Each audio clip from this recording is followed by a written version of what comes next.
মুন্নি, তুমি কোথায় যাচ্ছ? গেটটা খোলো। কেন মা, তোমার মা কোথায়? বলছি না গেট খোলো। হ্যালো ম্যাডাম, মুন্নি বাইরে যাবে বলে গেট খুলতে বলছে আমার। কি? গেটটা দেখো খুলতে দেখো মা, বলছি তুমি আমার তোমাকে। কথা শোনো, বাইরে যেও না তুমি। মুন্নি, গেটটা শোনো, খোলো আমার বলছি। কথা শোনো। মুন্নি, ম্যাডাম, মুন্নি কোথায় গেট যাচ্ছ? খুলে দেওয়ার জন্য বারবার বায়না করছে ম্যাডাম। কি হয়েছে মুন্নি? তুমি কোথায় যাচ্ছিলে? আমি বাড়ি ছেড়ে চলে যাচ্ছি, থাকবো না এখানে। কেন সোনা? আমি চলে যাচ্ছি চলে যাচ্ছি চলে যাচ্ছি। এটাকে নিশ্চিত করো যে জাপানিজ ডেলিগেশন কোনোভাবে বোর না হয়। ওদের জন্য কি কোনো সাইট সিইং অর্গানাইজ করেছো? Science city, eco park. এক মিনিট লেনা।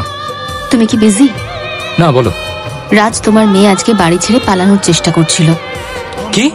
কোথায়? আমি জানি না, ব্যাগপত্র গুছিয়ে চলে যাচ্ছিল। গার্ড দেখতে পেয়ে ওকে আটকে নিয়েছে। ও গড। আই থিংক তোমার ওর সাথে একটু সময় কাটানো উচিত রাজ। যদি খুব ব্যস্ত না থাকো তাহলে বাড়ি চলে এসো। ঠিক আছে, আমি আসছি।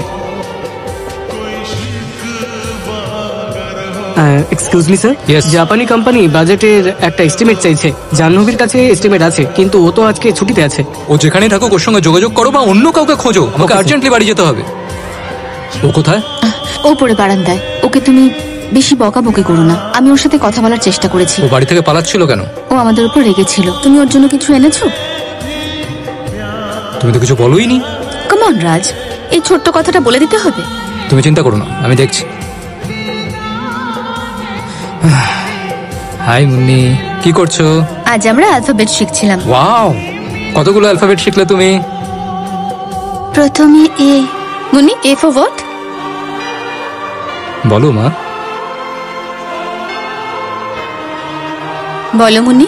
D for what? Munni, D for? দিদি, এই দিদি বলছো কেন? একটু আগে তুমি কত ফলের নাম বলছিলে না?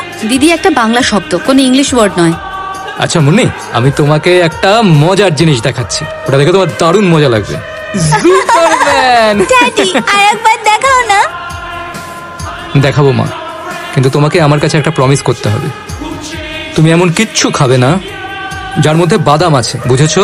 যখন বাবা মা কিছু খেতে নিষেধ করে তখন সেটা শোনা উচিত। প্রমিস? Promise daddy. এই তো আমার লক্ষ্মী মেয়ে। হ্যালো, হ্যাঁ আসছি। আজ কতটা কাজ হলো? স্টিম নোজলস লাগিয়ে দিয়েছি ম্যাডাম। দরজা আর জানলার জন্য গ্লাস আর অ্যাক্রিলিক নিয়ে এসেছি। আপনি কি লাগাতে চান? যেটার কোয়ালিটি বেশি ভালো আমাকে সেই প্রোডাক্টটা দেখান। গ্লাসের রিফ্লেকশন বেশি, অ্যাক্রিলিক কিছুদিন পরে পাল্টাতে হয়। যদি গ্লাসের ডাবল প্যানেল লাগানো হয় তাহলে বেশ কিছুদিন চলবে।